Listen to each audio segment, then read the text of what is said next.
Sebelum lanjut ke cerita selanjutnya, yuk subscribe dan like. Absen dulu di kolom komen ya ah. Udara di ruang tamu penthouse itu selalu terasa dingin, meskipun pendingin udara dimatikan. Mungkin itu adalah hawa beku yang dipancarkan oleh marmer Italia putih yang melapisi setiap permukaan.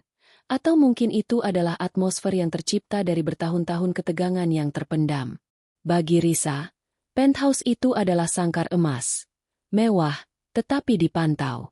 Selama 5 tahun perkawinannya dengan Adi, Risa telah hidup di bawah pengawasan ketat Nyonya Karina, ibu mertuanya. Setiap keputusan, dari memilih catering untuk pesta hingga investasi saham Risa sendiri, harus melalui persetujuan, tidak resmi, Nyonya Karina.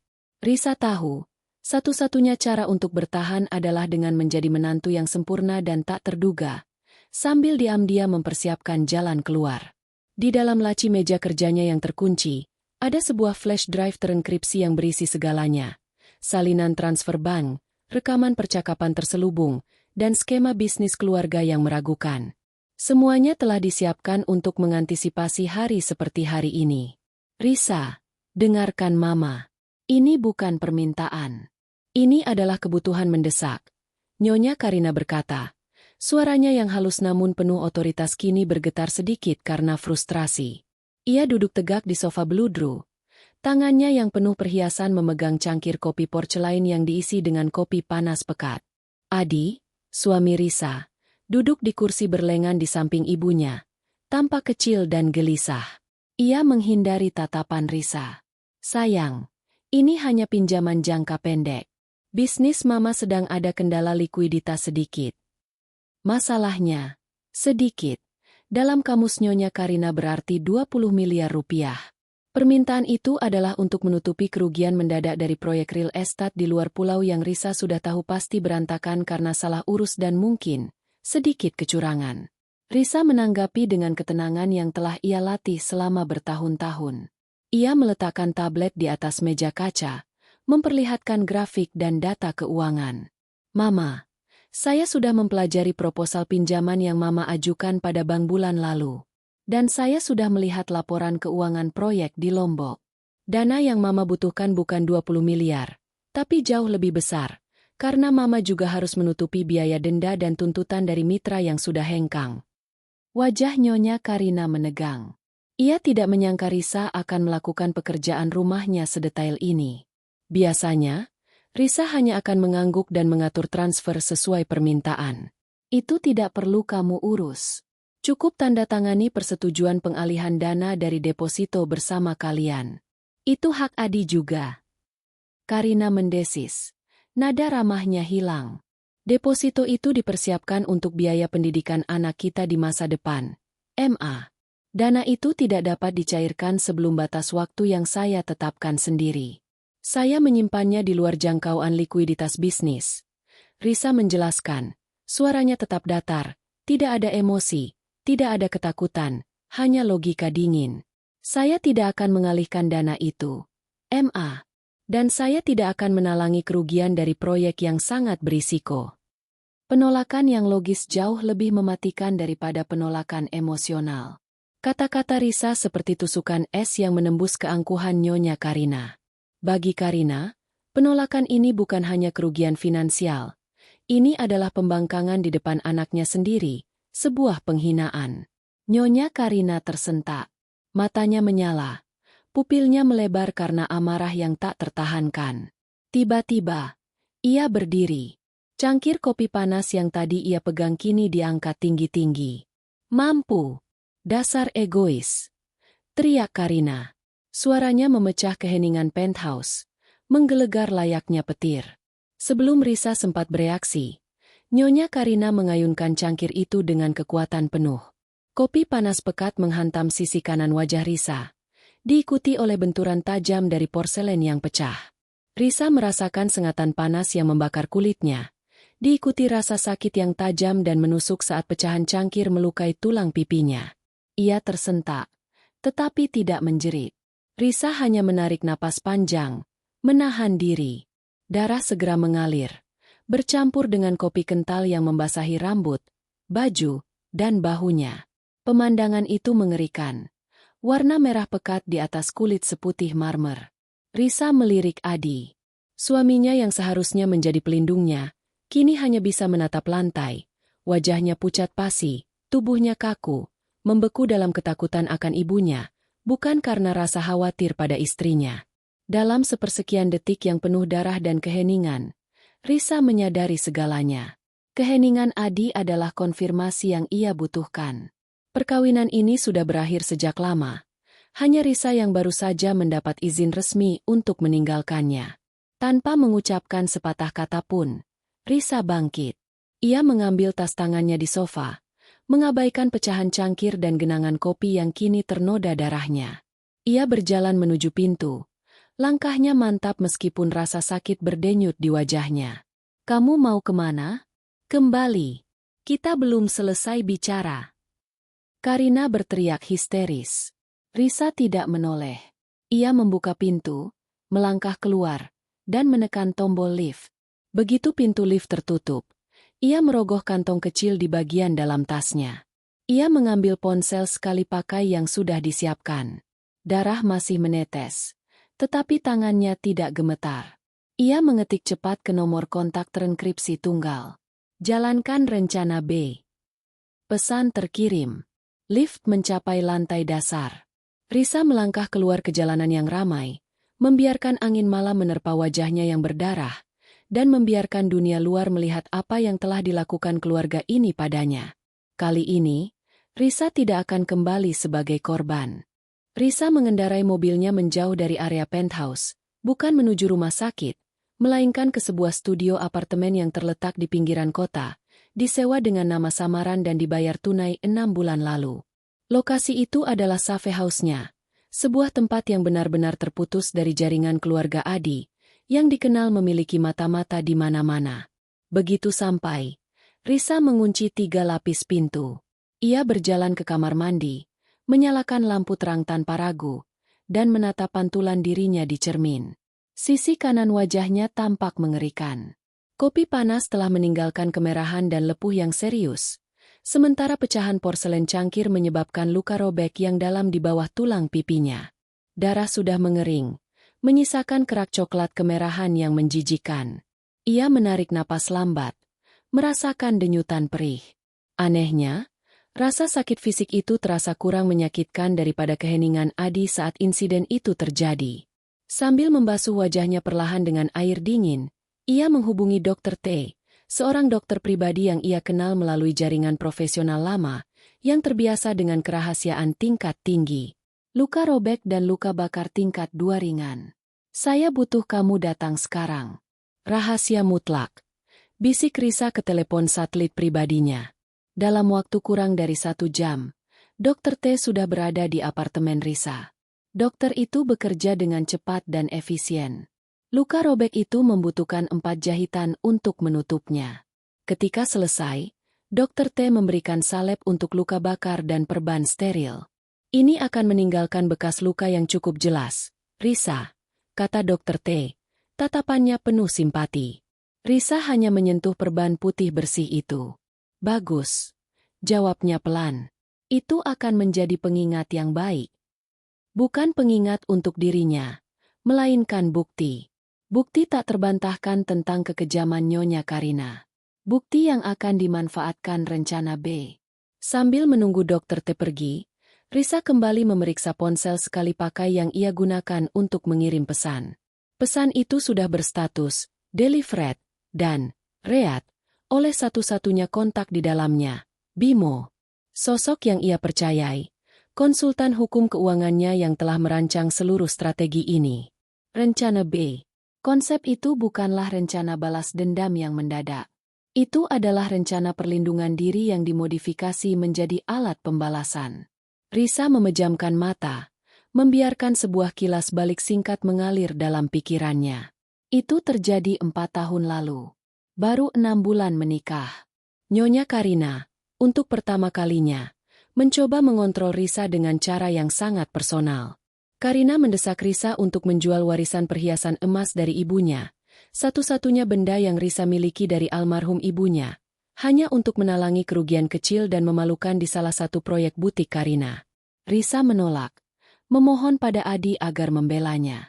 Saat itu, Adi hanya memegang tangan Risa dengan tatapan penuh keputusasaan dan berkata, "Demi kedamaian, sayang, Mama akan membelinya kembali nanti. Jangan mempersulit keadaan." Saat Risa melihat Adi menyerah pada ibunya demi kedamaian, yang sebenarnya adalah kepengecutan, Risa menyadari posisinya. Dia bukan istri yang dicintai dan dilindungi. Dia adalah aset yang bisa diperah, dan Adi adalah penjaga sangkarnya. Sejak hari itu, Risa tidak pernah lagi menangis. Dia mulai menimbun, mengumpulkan data, membuat salinan digital, membangun jaring pengaman keuangan terpisah, dan mencari sekutu seperti Bimo. Rencana B lahir dari kebutuhan untuk memastikan bahwa jika ia harus keluar dari keluarga ini, ia akan membawa mereka jatuh bersamanya, sehingga tidak ada lagi korban berikutnya. Lamunannya terputus oleh suara dering yang memekakan. Ponsel sekali pakai itu bergetar hebat. Itu Adi. Risa mengangkatnya, membiarkan keheningan tebal mengisi udara sejenak. "Risa, ya Tuhan, kamu di mana? Biar aku jemput." "Mama sudah tenang sekarang." Dia menyesal. "Riz, dia hanya terkejut kamu menolaknya." Suara Adi terdengar panik, tetapi nadanya masih membela sang ibu. "Terkejut?" Dia melemparkan gelas kaca panas ke wajahku. "Di." Risa menjawab, suaranya serak dan dingin, seperti kristal yang berderak. Aku tahu. Itu mengerikan. Aku minta maaf. Atas nama Mama." Dia tidak bermaksud begitu. Dia hanya stres dengan masalah bisnisnya. "Mama berjanji akan meminta maaf secara resmi begitu kamu kembali." "Kamu mau minta apa? Perhiasan? Mobil baru? Kita bisa bicarakan." "Risa, tolong jangan pergi." Risa terdiam sejenak. Inilah yang paling menyakitkan dari semua penderitaan. Adi tidak bertanya, "Mengapa kamu melakukannya padaku?" Dia hanya bertanya, "Apa yang kamu mau agar kamu kembali?" "Aku tidak butuh perhiasan, Adi," kata Risa. "Aku butuh kamu. Aku butuh kamu untuk berdiri, mengatakan pada ibumu bahwa perilakunya salah, dan melindungiku. Mengapa kamu hanya diam? Kamu tahu bagaimana Mama? Dia punya tekanan darah tinggi, Riz. Aku tidak bisa membuatnya marah lagi. Aku harus menjaga kedamaian di rumah ini." Adi membela diri. Amarah dan keputusasaan bercampur dalam suaranya. "Kedamaian." Risa tertawa sinis, meskipun rasa sakit di pipinya menjalar. "Kedamaian di rumahmu dibangun di atas darahku, Adi. Dan kamu membiarkannya. Aku tidak akan kembali." "Risa, jangan kekanak-kanakan. Kamu tahu bagaimana konsekuensinya kalau kamu memicu amarah Mama lebih jauh." Adi mengancam, tanpa sadar mengulang ancaman ibunya.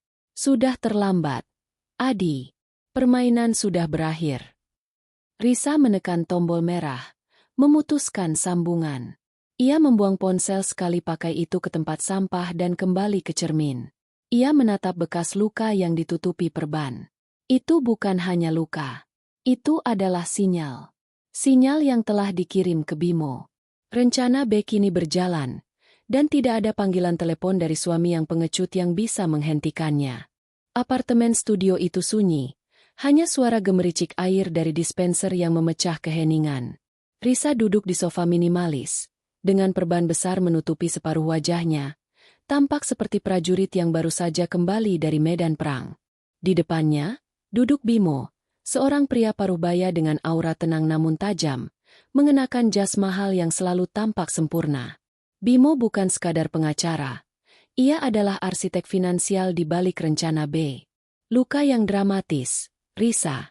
Komentar Bimo tanpa nada menghakimi. Tangannya mencatat sesuatu di buku kulitnya. Sebuah narasi visual yang kuat. Ini mengubah status kita dari gugatan cerai biasa menjadi kasus kekerasan dalam rumah tangga yang ekstrim, didorong oleh sengketa finansial. Nilai gugatan naik 2 kali lipat. Risa tersenyum tipis. Luka itu memang menyakitkan, tetapi ia tahu bahwa setiap inci perban itu adalah peluru dalam perangnya.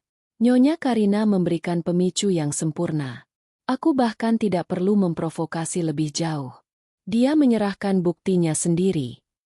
Bimo mengangguk. Baik. Rencana B sudah aktif. Tim forensik digital kita telah melakukan sinkronisasi data dari flash drive yang kamu kirimkan seminggu yang lalu. Sekarang, kita masuk ke tahapan. Ingat, Risa, ini bukan hanya tentang kamu keluar dari pernikahan ini. Ini tentang memastikan Nyonya Karina tidak akan pernah bisa menyakiti orang lain lagi. Risa mengeluarkan sebuah amplop tebal dari balik bantal sofa. Di dalamnya, terdapat foto-foto, cetakan email, dan beberapa lembar rekening bank. Ini adalah salinan fisik terakhir yang ia butuhkan, dokumen pendukung yang tidak berani ia simpan secara digital di rumah. Ini adalah bukti untuk proyek di Lombok. Semua uang yang hilang, termasuk dana investor luar, dialihkan ke rekening cangkang milik sebuah yayasan amal palsu. Yayasan itu hanya digunakan untuk mencuci uang dan membayar utang judi lama Nyonya Karina. Jelas Risa. Suaranya kini terdengar seperti seorang analis bisnis yang melaporkan fakta, tanpa emosi pribadi. Bimo mengangkat alis. Terkesan. Utang judi? Saya kira dia hanya serakah. Ternyata dia berisiko tinggi. Ini sempurna. Tuduhan korupsi bisnis bisa dihindari dengan negosiasi, tetapi pencucian uang dan penyalahgunaan dana yayasan adalah kejahatan serius yang menarik perhatian otoritas yang lebih tinggi. Rencana B, seperti yang dijelaskan Bimo, memiliki 3 poros serangan simultan. Gugatan perceraian dan perlindungan, menggunakan insiden kekerasan fisik sebagai dasar gugatan, menuntut cerai dengan permohonan perlindungan dan pembekuan aset bersama yang sudah dicampur baur oleh Nyonya Karina. Ini akan membuat Adi tidak berdaya dan mencegah Karina mengakses dana yang mereka butuhkan segera. Serangan finansial, membocorkan informasi keuangan ke lembaga audit atau kantor pajak. Bukan membocorkan secara langsung, melainkan menanamkan benih kecurigaan, memaksa mereka membuka penyelidikan internal.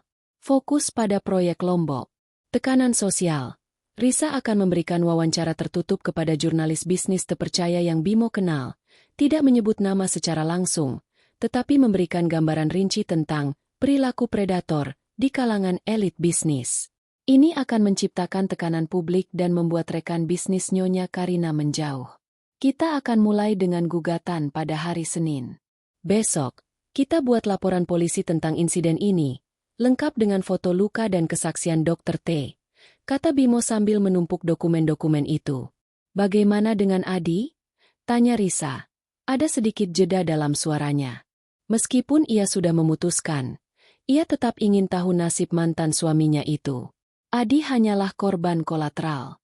Dia tidak terlibat dalam manipulasi dana, tetapi dia pasif dan pengecut. Kita akan memasukkannya dalam gugatan cerai, menuntut pemisahan total aset.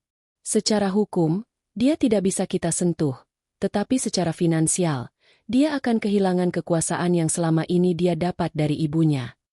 Tiba-tiba, ponsel Risa berdering lagi. Kali ini, bukan ponsel sekali pakai, tetapi ponsel Adi yang ia gunakan untuk melacak emailnya. Sebuah notifikasi muncul. Nyonya Karina telah membuat surat kuasa kepada pengacara keluarga, menuntut agar Risa segera kembali dan menandatangani dokumen pinjaman. Karina, yang merasa di atas angin, tidak menunjukkan tanda-tanda penyesalan. Dia mengira Risa hanya mengambek dan akan kembali jika diancam dengan konsekuensi hukum kecil. Dia tidak tahu bahwa perlawanan kali ini jauh lebih besar dan terencana.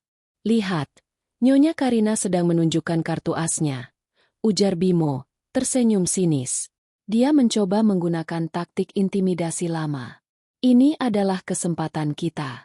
Karena dia sudah menyewa pengacara, kita tidak perlu repot lagi bersembunyi. Kita akan membalas surat mereka dengan pemberitahuan gugatan dan perintah penahanan sementara. Risa memandang flash drive di tangannya sebelum menyerahkannya pada Bimo. Di sana, terdapat rahasia puluhan tahun yang dibangun di atas keserakahan. Jalankan semuanya. Bimo, aku sudah menunggu momen ini terlalu lama, ucap Risa, menunjuk bekas luka di pipinya.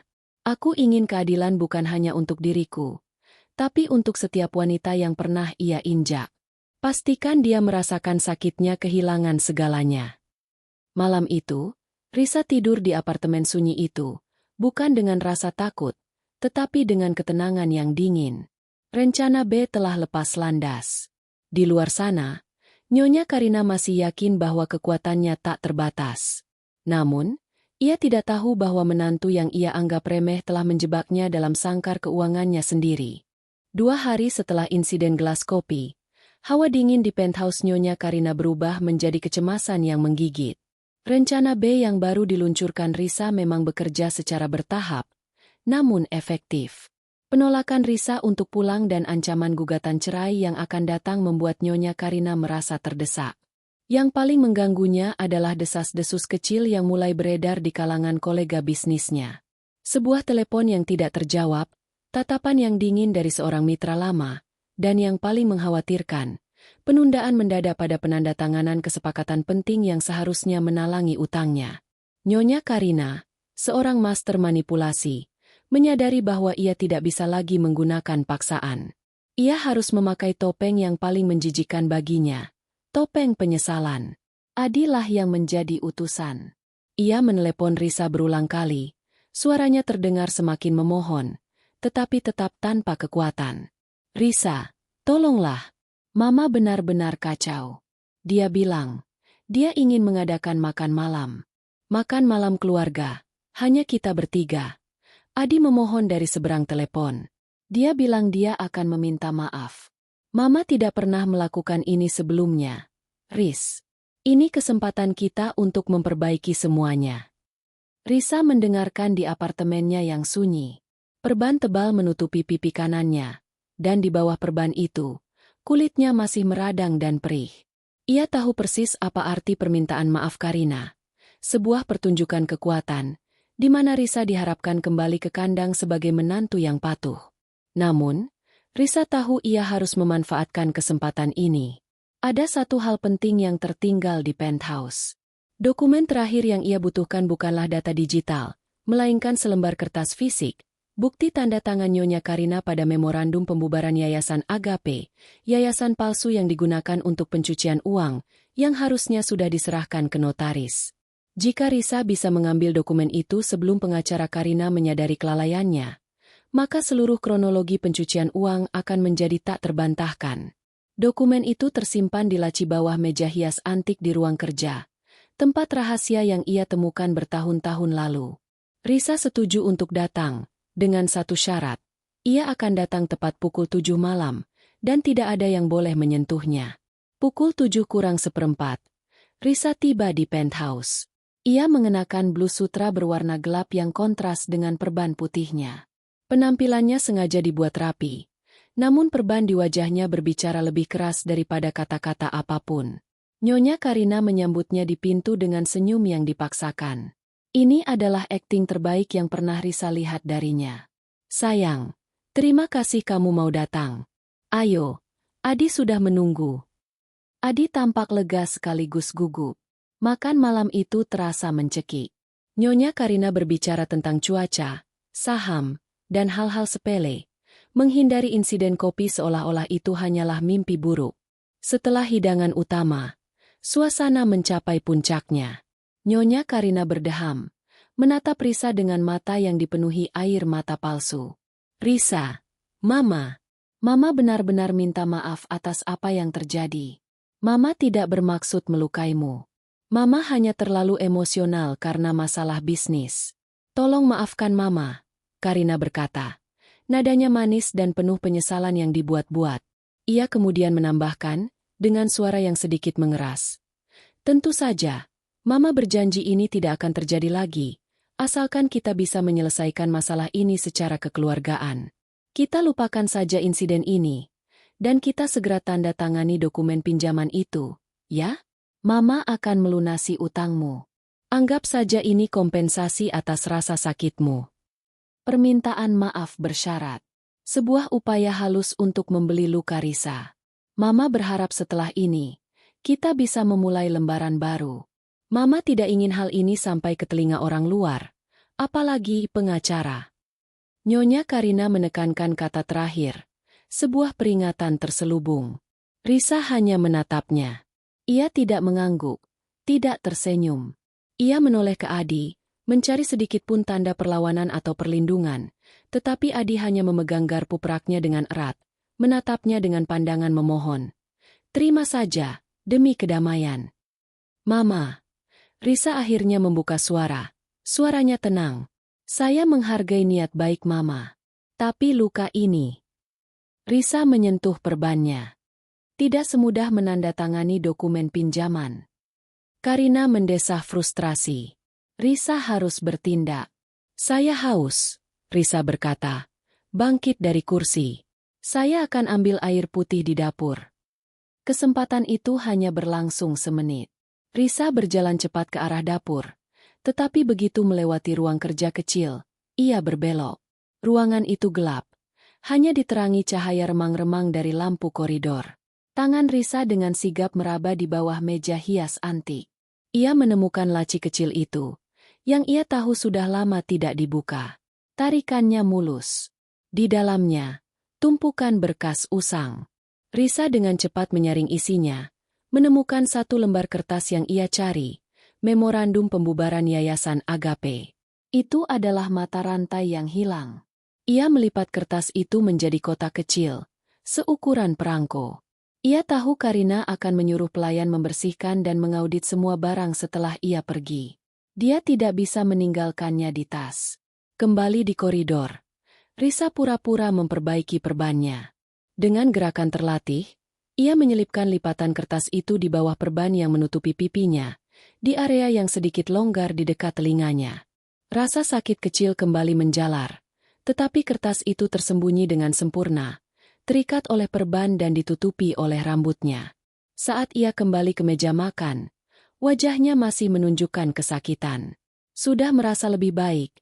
Tanya Karina, berpura-pura peduli. Sedikit, jawab Risa. Ia menatap Karina sekali lagi. Maafkan saya, Ma. Saya harus pergi. Saya butuh waktu untuk memproses semua ini. Nyonya Karina mencoba memprotes. Tetapi Risa sudah berbalik. Ia berjalan keluar dari penthouse, tidak lagi memandang Adi yang kini berdiri di ambang pintu, tampak seperti patung yang tak berdaya. Saat Risa menekan tombol lift, kertas terlipat di bawah perbannya terasa seperti simbol kemenangan. Ia telah mengambil apa yang ia butuhkan, dan ia telah menolak tawaran palsu Karina. Sekarang, ia siap melangkah maju ke babak selanjutnya. Dampak dari rencana B terasa bukan seperti ledakan, melainkan seperti tetesan air yang terus-menerus mengikis batu, lambat namun pasti. Hari-hari setelah Risa pergi, Nyonya Karina sibuk menenangkan investor, meyakinkan Adi bahwa Risa hanyalah anak kecil yang mengamuk, dan menginstruksikan pengacaranya untuk menyusun balasan yang keras terhadap gugatan cerai yang belum resmi diterima. Ia masih percaya bahwa uang dan kekuasaan akan memenangkan segalanya, dan Risa akan kehabisan tenaga. Namun, desas-desus yang dimulai Bimo melalui jaringan media finansial mulai menyebar. Awalnya, itu hanya kalimat samar di kolom gosip bisnis yang berbunyi, seorang taipan real estate wanita senior diambang kerugian besar karena dugaan penyalahgunaan dana yayasan. Kepanikan Nyonya Karina memuncak saat ia menerima panggilan telepon dari Dewan Pengawas. Mereka tidak bertanya tentang utang real estate-nya. Mereka bertanya tentang transaksi Yayasan Agape, yayasan amal palsu yang ia bubarkan secara tergesa-gesa. Mereka meminta dokumen, audit, dan penjelasan segera. Pembubaran Yayasan Agape? Itu sudah diurus bulan lalu. Dokumennya sudah diserahkan ke notaris. Teriak Karina di telepon. Suaranya melengking karena marah dan takut. Saat Karina memerintahkan pengacara lamanya untuk memeriksa memorandum pembubaran, mereka menemukan kelalaian fatal. Dokumen yang paling memberatkan, yang menunjukkan tanda tangan pengalihan dana ke rekening pribadinya, hilang. Pengacara itu bersumpah ia sudah menaruhnya di laci ruang kerja. Karina tiba-tiba teringat kunjungan Risa yang dingin 2 malam sebelumnya. Ia teringat Risa yang pura-pura haus, berjalan ke dapur, dan kemudian memperbaiki perban wajahnya di koridor. Dia menyadari, Risa tidak datang untuk meminta maaf atau bernegosiasi. Risa datang untuk mencuri satu-satunya bukti fisik yang akan mematikan. Nyonya Karina benar-benar panik. Ia menyalahkan semua orang, menuduh Adi ceroboh, menuduh pengacaranya korup, tetapi di lubuk hatinya, ia tahu siapa pelakunya. Panggil dia pulang. Paksa dia kembali. Karina membanting telepon. Dia yang melakukannya. Dia yang membocorkan ini. Sementara kekacauan terjadi di penthouse, Adi berada di kantornya, mencoba menenangkan kliennya yang tiba-tiba menanyakan rumor tentang ibunya. Adi adalah direktur di salah satu anak perusahaan Karina, dan kini ia harus berhadapan dengan konsekuensi dari dosa ibunya. Ia tahu ia harus menghubungi Risa, bukan lagi untuk memohon, tetapi untuk mencari jawaban. Ia tahu Risa adalah dalang di balik semua ini, dan anehnya, ia merasa sedikit bangga dan sangat takut. Adi menelepon Risa, kali ini menggunakan nada yang berbeda, nada putus asa yang jujur. Risa, ini kacau. Mama diselidiki. Mereka bertanya tentang Yayasan Agape. Adi berkata cepat, tanpa basa-basi. Aku tahu, jawab Risa santai. Ia sedang menyeruput teh hijau di apartemennya. Perban di wajahnya tampak sedikit lebih baik. Kenapa kamu melakukan ini? Kamu punya semuanya. Kenapa harus menghancurkan Mama? Dan aku? Kamu tahu ini akan menghancurkan karirku. Adi meratap. Risa terdiam. Aku tidak menghancurkanmu. Adi, ibumu yang melakukannya. Dan kamu membiarkannya. Tapi kamu tidak mengerti. Aku diam karena aku takut. Risa, kamu pikir aku tidak tahu dia kejam? Aku tahu. Aku tahu dia memanipulasi laporan proyek di Lombok. Aku tahu dia mengambil uang dari yayasan itu untuk melunasi utang judi ayahnya dulu. Aku tahu segalanya. Pengakuan itu keluar seperti air bah, penuh rasa bersalah dan tekanan yang telah ia tahan selama bertahun-tahun. Adi tidak pernah berani mengakui ini. Ia selalu bersembunyi di balik dalih, menjaga kedamaian. Aku tahu, Adi, kata Risa, suaranya melembut, tetapi tanpa belas kasih. Aku tahu kamu tahu. Dan itulah masalahnya. Kamu tahu kebenaran. Kamu tahu aku dalam bahaya. Kamu tahu dia adalah penipu. Tetapi kamu memilih diam. Kamu memilih hidup nyaman daripada kebenaran. Kamu memilih ibumu daripada istrimu. Risa tidak perlu mengancam atau memaki. Pengakuan Adi sendiri adalah pedang bermata dua. Itu membuktikan bahwa Risa benar, dan itu menegaskan bahwa Adi tidak layak untuk ia selamatkan. Aku hanya ingin kamu kembali, Riz. Aku akan bilang ke Mama untuk minta maaf yang benar. Aku akan membelamu. Adi mencoba bernegosiasi. Terlambat, Di. Kamu punya kesempatanmu saat kopi panas itu mendarat di wajahku. Saat kamu hanya melihat lantai dan membiarkanku pergi. Risa mengakhiri. Kebocoran ini adalah awal. Ini adalah harga dari kedamaian palsu yang kamu pilih. Adi menggenggam ponselnya, menyadari bahwa ia baru saja kehilangan Risa dan masa depan keuangannya dalam satu percakapan. Ia telah dipaksa untuk mengakui rahasia keluarganya, dan pengakuan itu kini melayang di udara, memperkuat tekad Risa untuk melanjutkan rencana B ke tahap berikutnya, gugatan resmi. Hari Senin, jam 10 pagi, adalah waktunya. Bimo, mengenakan setelan gelap yang tajam, berjalan ke pengadilan agama dan pengadilan negeri secara paralel. Di satu pengadilan, ia mengajukan gugatan cerai Risa terhadap Adi dengan dasar kekerasan dalam rumah tangga, KDRT, melampirkan laporan kepolisian dan foto luka Risa di wajah sebagai bukti tak terbantahkan. Di pengadilan lain, ia mengajukan gugatan perdata terhadap Nyonya Karina dan perusahaannya atas manipulasi aset bersama dan penipuan korporasi. Berita itu menyebar secepat api. Pemberitahuan gugatan cerai terhadap Adi dan gugatan perdata terhadap Nyonya Karina sampai di penthouse pada saat yang bersamaan.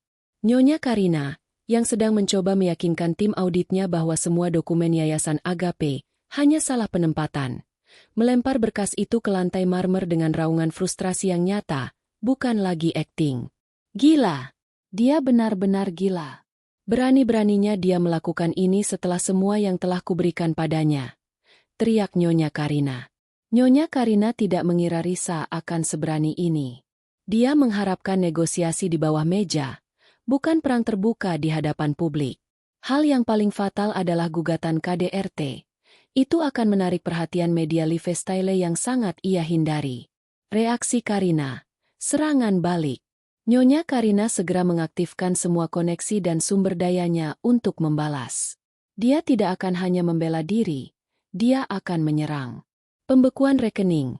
Karina memerintahkan bank yang dikendalikan oleh rekanannya untuk membekukan rekening gabungan manapun yang masih dimiliki Risa dan Adi, berharap melumpuhkan Risa secara finansial dan membuatnya kembali merangkak. Namun, rencana B telah mengantisipasi ini. Sebagian besar aset pribadi Risa sudah lama dipindahkan ke struktur investasi luar negeri yang tak tersentuh. Perang reputasi. Fitnah Nyonya Karina menghubungi jurnalis dan influencer yang berafiliasi dengannya. Mereka mulai menyebarkan narasi tandingan. Risa adalah menantu mata duitan yang tidak waras, menderita gangguan mental, dan sengaja melukai dirinya sendiri, atau dibayar, untuk memeras kekayaan keluarga terpandang. Ancaman terhadap sekutu. Tim pengacara Karina mulai mengirimkan surat peringatan hukum kepada Dr. T dan Bimo, mengancam mereka dengan gugatan pencemaran nama baik dan praktik ilegal. Pukulan balik Risa. Eskalasi media. Melihat serangan balik Karina, Risa dan Bimo tidak gentar. Mereka tahu fitnah itu adalah tanda keputusasaan Karina. Mereka meningkatkan rencana B ke tahap 3, tekanan sosial. Bimo memberikan materi kepada seorang jurnalis investigasi senior, yang dikenal karena integritasnya. Materi itu meliputi foto luka, foto-foto resolusi tinggi luka Risa di wajah, dikonfirmasi oleh Dr. T, yang menunjukkan bahwa luka itu konsisten dengan objek tumpul yang dilempar dengan kekuatan, bukan luka yang dibuat sendiri. Rekaman suara. Rekaman singkat percakapan, dari saat Risa masih di penthouse, yang menunjukkan Nyonya Karina mengakui manipulasi dana proyek Lombok. Analisis keuangan.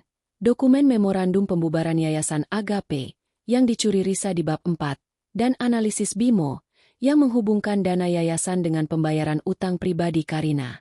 Jurnalis itu merilis cerita itu di situs berita terkemuka, tetapi dengan fokus pada kasus KDRT. Judulnya menusuk, luka kopi dan darah, kisah menantu perempuan yang dikorbankan demi selamatkan keuangan konglomerat. Dampaknya instan dan eksplosif. Masyarakat, yang sudah muak dengan arogansi para elit, segera memihak Risa. Komentar-komentar membanjiri media sosial. Tagar yang mendukung Risa menjadi tren. Nyonya Karina, yang selama ini hanya peduli pada citra bisnisnya, kini harus menghadapi amukan publik. Pertemuan pentingnya dibatalkan. Dewan Komisaris perusahaannya mulai meminta rapat darurat. Penyelidikan audit yang tadinya lambat kini dipercepat. Posisi Adi, kehilangan kendali. Di tengah semua kekacauan ini, Adi menjadi tidak relevan dan terisolasi. Ia ditekan oleh ibunya, ditolak oleh Risa, dan kini diejek oleh rekan-rekannya. Ia berusaha menghubungi Risa, bukan lagi untuk memohon, tetapi untuk mengancam Risa agar menghentikan gugatan itu demi dirinya. Risa, ini tidak ada hubungannya denganku. Kenapa kamu menyeretku ke dalam masalah Mama? Aku akan kehilangan segalanya. Teriak Adi melalui telepon. Kamu kehilangan segalanya karena kamu memilih untuk melihat ke arah lain. Adi, balas Risa. Suaranya dipenuhi kemenangan dingin.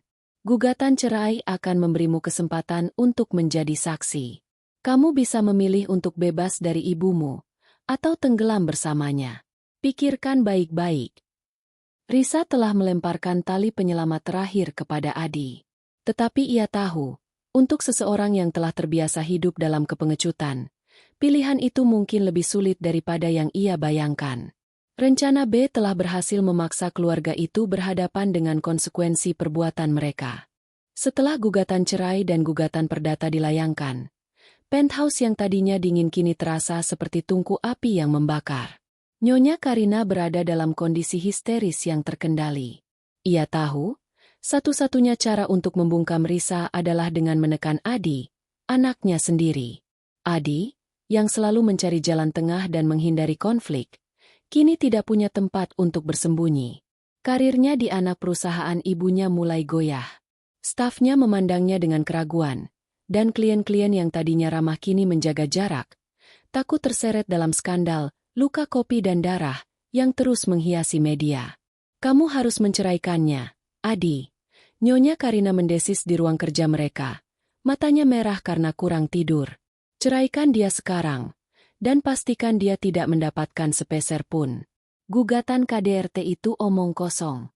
Dia mata duitan. Adi, jika kamu tidak melakukan ini, kamu tahu apa artinya? Semua warisanmu, semua yang sudah Mama bangun untukmu, akan hilang.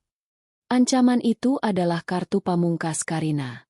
Bukan cinta, bukan moralitas, tetapi ancaman kehilangan kenyamanan finansial.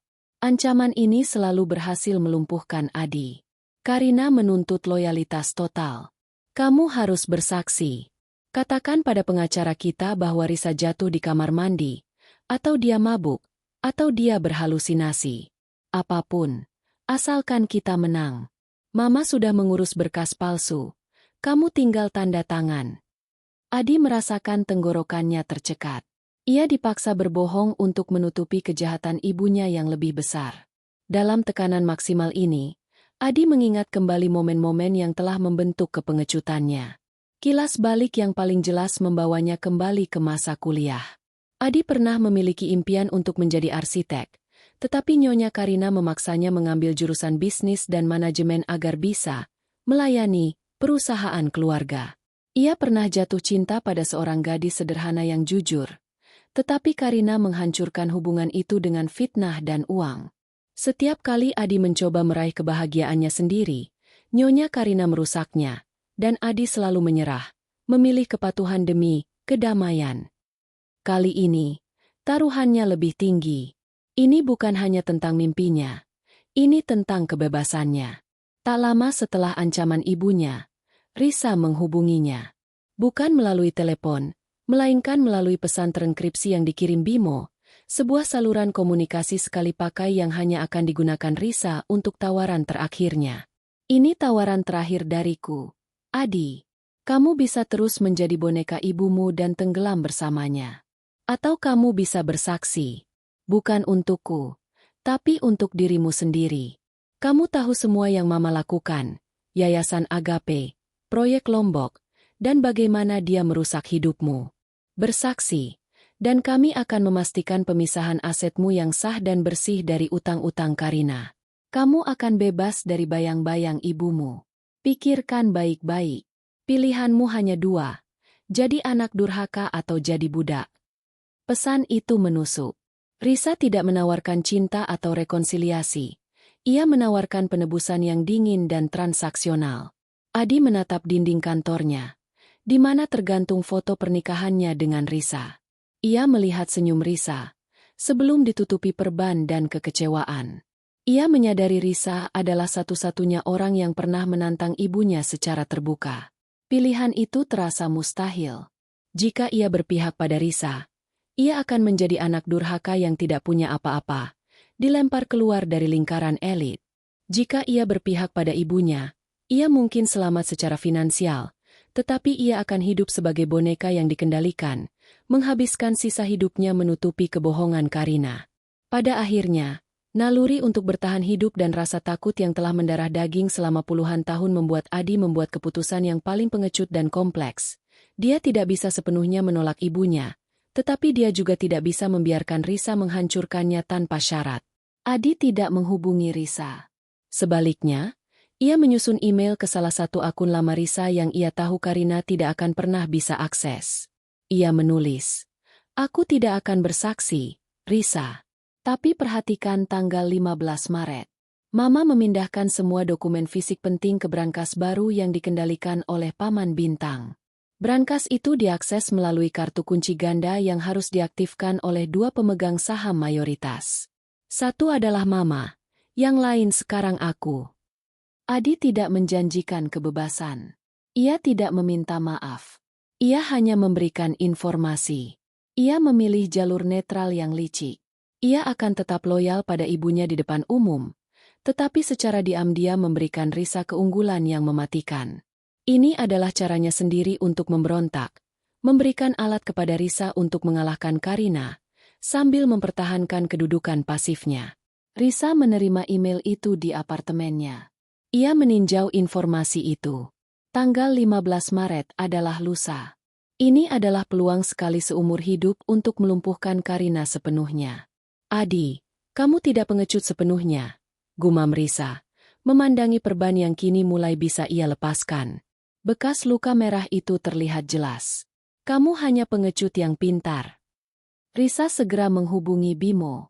Rencana B baru saja mendapatkan amunisi baru, dan ini mengharuskan adanya babak 8, pertemuan rahasia, yang jauh lebih berbahaya.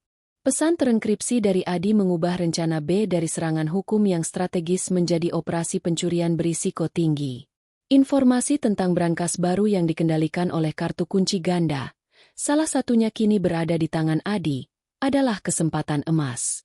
Dokumen di brankas itu adalah kunci untuk membongkar fondasi keuangan Nyonya Karina, mempercepat kejatuhannya dalam hitungan hari. Risa bertemu dengan Bimo di sebuah kafe sepi di pusat bisnis. Bukan kafe biasa, melainkan kamar pribadi yang disewa Bimo untuk diskusi sensitif. Jendela kamar itu terbuat dari kaca satu arah, memberikan mereka privasi total. Ini adalah game changer, Risa, ujar Bimo, senyum puas tersungging di bibirnya saat ia meninjau email Adi. Brankas di bawah kendali Paman Bintang berarti ini bukan lagi urusan keluarga, melainkan aset yang terkait dengan sindikat. Dan fakta bahwa Adi memiliki salah satu kartu kuncinya, ini adalah celah besar. Risa mengangguk, menyentuh bekas lukanya yang kini hanya berupa garis merah tipis, tidak lagi ditutupi perban. Adi tidak akan membantu kita secara langsung. Dia pengecut. Dia hanya memberikan informasi itu agar dia merasa sudah berbuat benar tanpa harus mengkhianati ibunya di hadapan umum.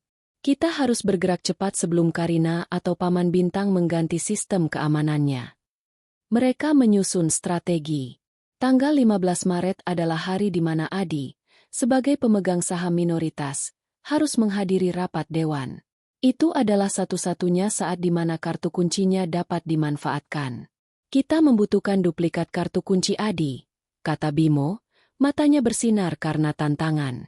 Dan kita harus memanfaatkan Adi saat dia di kantor. Sementara Karina sibuk dengan auditnya. Kita hanya punya waktu 10 menit di brankas itu.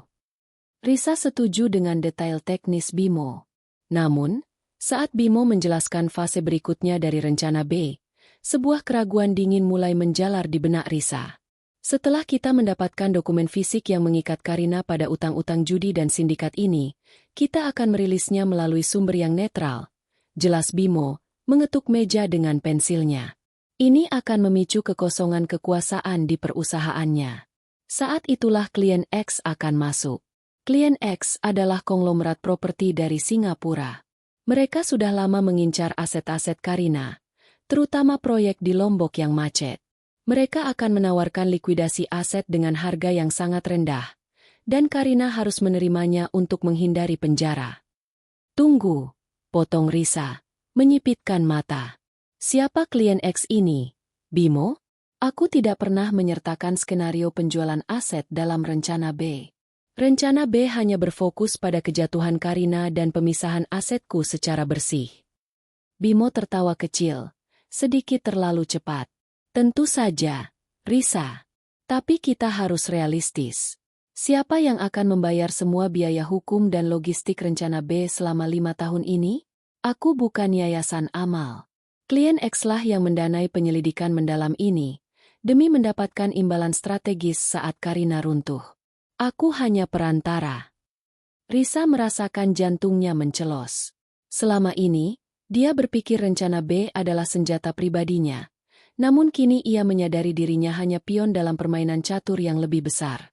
Bimo bukan sekutu yang netral. Ia adalah operator yang dibayar oleh rival bisnis Nyonya Karina. Jadi, klien X menggunakan dendamku untuk mendapatkan properti dengan harga diskon. Risa bertanya. Suaranya mengandung bahaya yang tersembunyi. Anggap saja ini sinergi. Risa, tujuan kita tercapai. Kejatuhan Karina. Tujuan mereka tercapai. Akuisisi strategis. Kamu bebas. Karina hancur. Dan semua orang yang mendanai ini mendapat untung. Bukankah itu akhir yang bahagia? Bimo mencoba meredakan situasi. tetapi tatapannya kini berubah defensif. Risa berdiri, tangannya menekan meja. Bekas luka di pipinya terasa panas, seolah-olah kopi itu baru saja mengenai lagi. Ini adalah pengkhianatan yang berbeda, pengkhianatan terhadap kendali. Aku yang menjalankan rencana B, Bimo, bukan klien X. Aku tidak akan membiarkan kejatuhan Karina menjadi karpet merah bagi predator bisnis lain. Aku ingin keadilan, bukan hanya peralihan kekuasaan, tegas Risa. Aku tidak peduli siapa yang mendanai kita, tetapi aku yang menentukan alur ceritanya. Bimo, melihat tatapan baja di mata Risa, tahu ia telah meremehkan menantu perempuan yang ia kira hanya didorong oleh emosi. Apa maumu? Tanya Bimo, nadanya kini formal dan tegang. Kita lanjutkan operasi brankas. Kamu urus teknologi duplikasi kunci Adi, perintah Risa, mengambil alih kendali. Setelah dokumen kita dapatkan, kita tidak langsung memberikannya ke klien X. Kita memberikannya langsung ke otoritas jasa keuangan. Ini akan memastikan bahwa aset Karina dibekukan oleh pemerintah, bukan dijual ke saingannya dengan harga obral. Klien X akan menunggu. Kita akan bermain dengan aturan yang berbeda. Bimo terdiam. Rencana Risa lebih berisiko, tetapi juga lebih mematikan bagi Karina. Itu akan memicu kekacauan yang akan membuat Karina bangkrut total, tanpa adanya jalan keluar negosiasi. Baik, Bimo akhirnya menyerah, dengan senyum paksa. Kita mainkan rencana B Prime. Tapi ingat Risa, jika klien X marah, mereka jauh lebih besar dan lebih kejam dari Nyonya Karina. Pastikan kamu tahu apa yang kamu lakukan. Risa mengambil jaketnya. Aku tahu persis apa yang aku lakukan. Aku sudah menghabiskan 5 tahun untuk merencanakan ini. Aku tidak akan membiarkanmu atau klien X mengambil kemenanganku.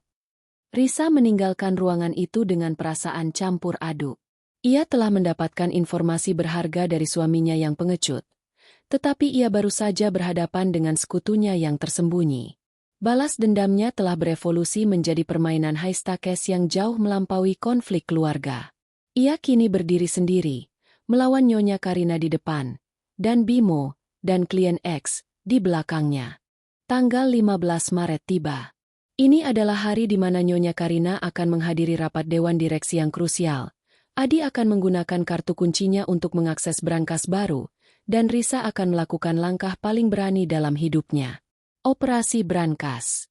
Skenario berjalan sesuai rencana yang dimodifikasi oleh Risa, rencana B Prime. Bimo, dengan bantuan teknologi canggih, berhasil menduplikasi kartu kunci Adi saat Adi sedang lengah di tengah rapat. Ketika Nyonya Karina dan Paman Bintang sibuk berdebat di ruang rapat, Bimo dan tim kecilnya menyusup ke ruang arsip bawah tanah. Bimo memasukkan kartu kunci milik Karina, diikuti dengan kartu duplikat Adi. Klik. Brankas baja itu terbuka. Di dalamnya, mereka menemukan apa yang Risa cari, bukan hanya daftar utang judi Nyonya Karina kepada sindikat gelap, tetapi juga dokumen yang menunjukkan upaya penyuapan besar-besaran terhadap pejabat pajak untuk menutup kasus Yayasan Agape beberapa tahun lalu.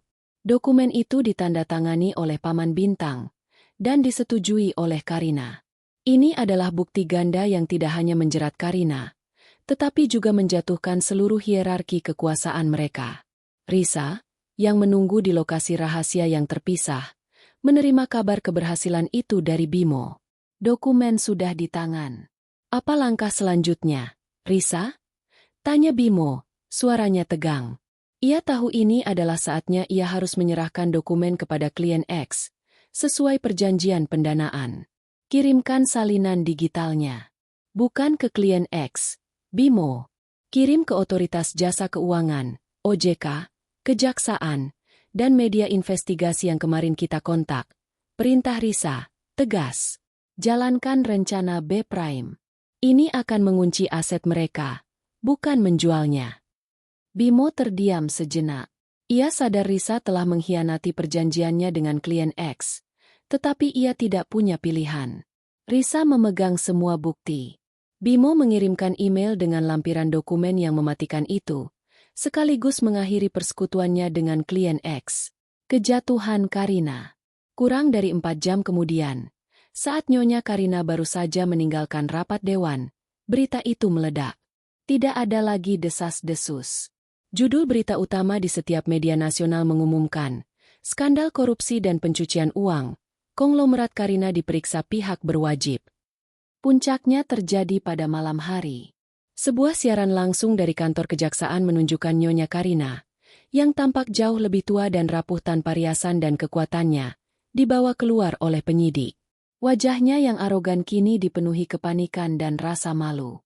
Kejatuhan itu disiarkan secara luas, menjadi tontonan publik yang memuaskan bagi banyak orang. Klimaks internal. Pertemuan terakhir dengan Adi.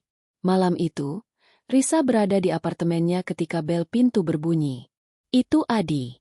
Wajahnya tampak hancur, bukan karena luka fisik, tetapi karena kehancuran hidup. Dia baru saja melihat ibunya dibawa pergi. "Risa," katanya. Suaranya nyaris tak terdengar. "Kamu melakukannya. Kamu menghancurkan Mama." "Aku tidak menghancurkannya, Adi. Dia menghancurkan dirinya sendiri. Aku hanya menunjukkan buktinya," balas Risa, berdiri di ambang pintu. Adi melangkah masuk, memohon. "Kamu bisa saja mengambil uang itu dan pergi. Kenapa harus menghancurkan seluruh perusahaan? Kenapa harus menyeretku ke dalam gugatan cerai yang memalukan ini?" "Karena kamu tidak mau bebas, Adi," kata Risa. Nadanya penuh kesedihan lama yang ia tahan. "Kamu mengirimkan kuncinya padaku, tetapi kamu masih ingin aku menjadi yang jahat. Kamu ingin aku menjadi algojo, sementara kamu tetap menjadi korban pasif. Aku melakukan ini agar kamu, dan aku, bisa benar-benar bebas." Risa kemudian mengungkapkan kebenaran yang paling kejam. Ia mendekat, menatap Adi, dan menyentuh bekas luka merah di pipinya. "Kamu tahu, Di, aku tahu Mama akan menyerangku hari itu. Aku sudah menyiapkannya. Aku menolak permintaannya bukan hanya karena uang, tapi karena aku ingin konflik ini meledak. Aku ingin dia melakukan sesuatu yang tidak bisa dimaafkan, sesuatu yang akan membuat masyarakat berpihak padaku. Aku butuh luka ini untuk memicu rencana B." Adi tersentak, mundur selangkah. Kamu membiarkan dia melakukannya? Kamu memprovokasinya." "Tidak ada provokasi. Aku hanya menolak. Tapi aku sudah siap untuk serangan itu." Risa mengoreksi. "Aku tahu persis siapa Karina. Dia tidak akan pernah menerima penolakan. Aku hanya membiarkan dia menunjukkan sifat aslinya untuk terakhir kalinya. Ini adalah harga yang harus kubayar untuk kebebasanku." Adi menatap wajah Risa, menyadari bahwa ia tidak pernah benar-benar mengenal istrinya. Risa bukanlah korban yang malang, melainkan pemain catur ulung yang siap mengorbankan diri sendiri demi kemenangan strategis. Rasa kasihan Adi berubah menjadi kekaguman yang dingin, bercampur dengan ketakutan. "Kamu mengerikan, Risa." "Aku belajar dari yang terbaik, Di," Risa menjawab. "Sekarang pergilah. Gugatan cerai kita akan selesai dengan damai, karena kamu telah bekerja sama secara diam-diam. Kamu mendapatkan bagianmu, bersih dari utang ibumu. Kamu bebas." Saat Adi berbalik pergi, Risa merasakan gelombang kelelahan memukulnya. Balas dendam telah tercapai. Karina telah jatuh. Ia bebas. Tetapi kebebasan ini terasa hampa, dan bekas luka di pipinya bukan lagi simbol kekuatan, melainkan pengingat akan seberapa jauh ia harus melangkah dalam kegelapan. Ia memaafkan dirinya sendiri. Itu adalah satu-satunya jalan keluar. Beberapa bulan telah berlalu sejak malam yang penuh gejolak itu. Musim telah berganti, dan begitu pula dunia di sekitar Risa. Konsekuensi dan dampak. Nyonya Karina menghadapi serangkaian tuntutan hukum, gugatan perdata dari Risa, tuntutan pidana atas pencucian uang dan penyuapan dari kejaksaan, serta tuntutan ganti rugi dari mitra bisnis dan investor yang dirugikan oleh proyek di Lombok. Perusahaan keluarganya dibekukan dan sebagian besar asetnya disita oleh negara, bukan dijual murah kepada klien X, persis seperti yang Risa rencanakan dengan rencana B Prime.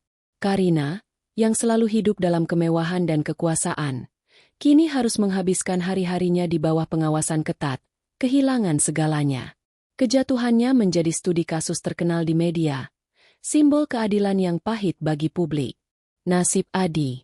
Adi berhasil melewati perceraian tanpa kerugian finansial total. Berkat informasi yang ia berikan secara rahasia, Risa memastikan pemisahan aset mereka berjalan bersih, membebaskan Adi dari utang-utang ibunya. Namun, ia kehilangan pekerjaannya dan nama baiknya di lingkaran sosial. Setelah ibunya ditahan, Adi memutuskan untuk menjauh. Ia menjual sisa-sisa kecil asetnya dan pindah ke kota kecil, kembali mengejar impian masa mudanya yang terpendam, arsitektur. Ia mengirimkan satu pesan terakhir pada Risa, hanya berisi 2 kata, "Terima kasih." Risa membaca pesan itu, dan tanpa membalas, ia menghapusnya. Ia tahu Adi telah memilih jalan penebusannya sendiri. Risa yang baru. Risa, dengan modal yang ia selamatkan dan reputasinya sebagai wanita tangguh yang tak gentar, membangun kembali dirinya. Ia menerima tawaran kemitraan dengan firma investasi independen, menggunakan pengalaman bertahun-tahun dalam menganalisis kelemahan keuangan Karina. Ia kini bekerja dari kantornya sendiri, bukan lagi di bawah bayang-bayang orang lain. Ia telah menemukan kedamaian, bukan dalam kemarahan, tetapi dalam kontrol penuh atas hidupnya. Suatu sore, saat Risa sedang bersiap menghadiri pertemuan bisnis penting, ia berdiri di depan cermin. Ia melihat bekas luka. Garis merah yang dulu meradang kini telah memudar menjadi goresan perak tipis di bawah tulang pipinya. Ia tidak lagi menutupi luka itu dengan riasan. Luka itu bukan lagi tanda korban, melainkan sebuah medali kehormatan yang sunyi. Bekas luka itu adalah pengingat bahwa ia tidak hanya bertahan, tetapi ia mengubah rasa sakitnya menjadi kekuatan yang melumpuhkan. Epilog dan pilihan kedamaian. Risa menerima sebuah amplop tanpa pengirim. Di dalamnya, ada sebuah kartu kecil yang hanya berisi 2 kalimat yang dicetak tebal. Permainan belum usai. Risa, klien X menunggumu. Jangan pernah berpikir kamu bisa berjalan sendirian. Pesan itu jelas datang dari Bimo. Bimo telah menjalankan rencana B Prime Risa, tetapi ia tetap ingin menarik Risa ke dalam permainan besar klien X, memanfaatkan reputasi Risa sebagai penghancur konglomerat. Risa memegang kartu itu, dan untuk sesaat, naluri strategisnya mendidih. Ia bisa saja menerima tawaran itu, menggunakan kekuatan klien X untuk memenangkan lebih banyak perang, untuk menjadi lebih besar, lebih kaya, dan lebih menakutkan. Itu adalah jalan yang akan disukai Nyonya Karina. Namun, ia teringat wajah Adi yang hancur, dan perasaan hampa setelah kejatuhan Karina. Balas dendam telah memenuhi tujuannya. Ia bebas. Risa meremas kartu itu menjadi bola kertas kecil, lalu melemparkannya ke tempat sampah. Ia mengambil tas tangannya, mematikan lampu, dan berjalan keluar. Ia memilih kedamaian. Ia memilih untuk menjalani sisa hidupnya sebagai dirinya sendiri, seorang wanita yang cerdas, strategis, dan mandiri, tidak lagi didorong oleh dendam atau dikendalikan oleh bayang-bayang masa lalu. Bekas luka itu adalah kenangan, tetapi bukan lagi kompasnya. Permainan Karina telah berakhir. Permainan Risa yang sesungguhnya baru saja dimulai.